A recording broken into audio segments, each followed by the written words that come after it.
Ça a bien changé à 16 depuis 41 ans. Ah oui, c'est... Et de Dans quelle quel manière? sens? De quelle manière? L'individualité de plus en plus forte. Vous la ressentez comment? On n'a plus besoin du prêtre. Avant, le prêtre allait dans les maisons.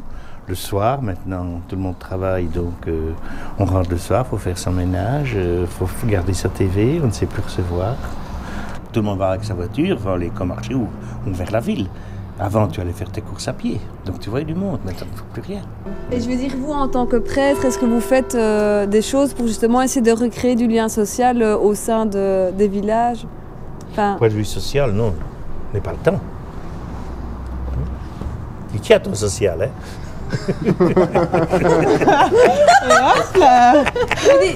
Vous dites que vous n'avez pas le temps? Oui. Un peu comme tous les gens qui travaillent la ville et qui rentrent chez eux, ils n'ont pas le temps non plus. Si tu veux. Ouais. Tout le monde est devant son petit écran, puisqu'il y a toujours bien quelque chose d'intéressant à voir. La TV a vraiment, pour moi, détricoté le tissu social, quelque part. La TV dans la famille, c'est devenu un lieu de non-rencontre et de non-parole. Voilà, vous êtes donc 4 jeunes à habiter dans cette maison.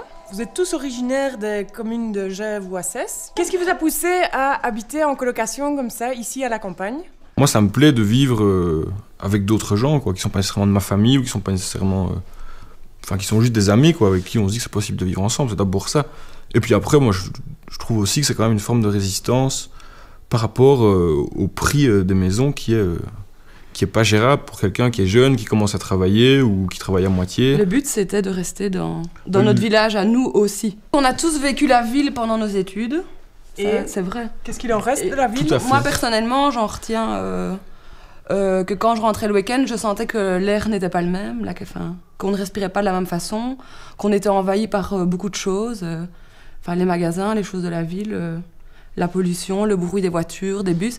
Et je trouvais que finalement, quand on habitait en ville, on ne connaissait pas forcément plus facilement ses voisins, même s'ils habitaient sur le palier d'en face. Ces gens ne s'intègrent pas parce qu'ils veulent leur petite vie pépère. Ils veulent du silence. Ils veulent beaucoup de silence, oui. Et vous? Moi, je ne veux pas du silence. Moi, je suis... quand j'entends les enfants qui jouent, si j'entends un chien qui aboie, ben, je vais voir. Est-ce que vous aimez le silence? Énormément. Et vous avez besoin de ce silence? Le silence a quelque chose de stressant.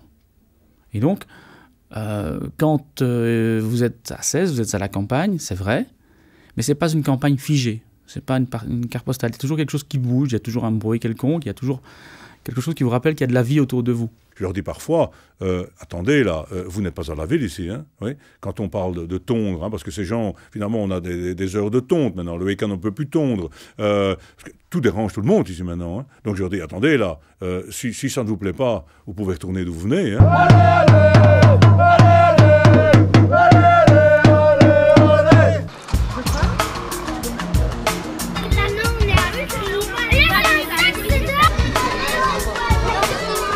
Alors Madame Dominique, comment ça se passe ici à l'école? Il y a toujours autant d'élèves? Oui, mais ça se passe super bien, tu vois. Est-ce qu'il y a toujours les classes de ville, comme quand moi j'étais encore à l'école? Oui, mais les classes de ville, c'est pour les grands. C'est pour les 5e et 6e primaires. Et nous, on va partir... En classe de ferme. Voilà, début du mois de mai, on va partir à la ferme. Vous aimeriez habiter dans une ville? Non. Dans mon village, il y a 50% d'enfants qui ne vont pas à l'école dans la commune, qui vont à l'école à l'extérieur de la commune d'Assès. Donc c'est beaucoup la moitié. Ça s'appelle comment ton école? L'école de l'envol. Ah, et c'est une chouette école ça? Ouais, ouais. Avec plein de copains. Ah oui? Et mon copain c'est Alexandre. Ah oui, et il est du village Alexandre? Il est de quel village lui? Il habite où? Ben, ça je ne sais pas. Tu ne sais pas où il habite? Tu vas pas chez lui parfois? Ben, on n'était jamais allé, mais on va aller chez lui. Papa a écrit à l'école son numéro de téléphone, donc il va venir chez moi. Ah, c'est bien ça. L'école est un carrefour de rencontres, je vais dire, relativement intéressant, surtout pour les gens qui viennent de l'extérieur et qui n'ont pas de repères, aussi bien au niveau des personnes qu'au niveau des associations. Nous sommes agriculteurs. Moi, j'ai mon travail à mi-temps à l'extérieur, dans un couvent. Nous avons 4 enfants. 15 ans, 13 ans et demi, 11 ans et demi et 4 ans. C'est plutôt gérer son truc que de travailler la terre. C'est des papiers de Pâques, c'est des papiers d'eau, c'est des papiers de prime. Parce qu'on est des chasseurs de prime, vous ne savez pas. Aujourd'hui, il faut faire du chiffre, quoi. Il faut faire du nombre. Oui. Sinon, on ne survit pas. Non, c'est pas possible. C'est pas possible.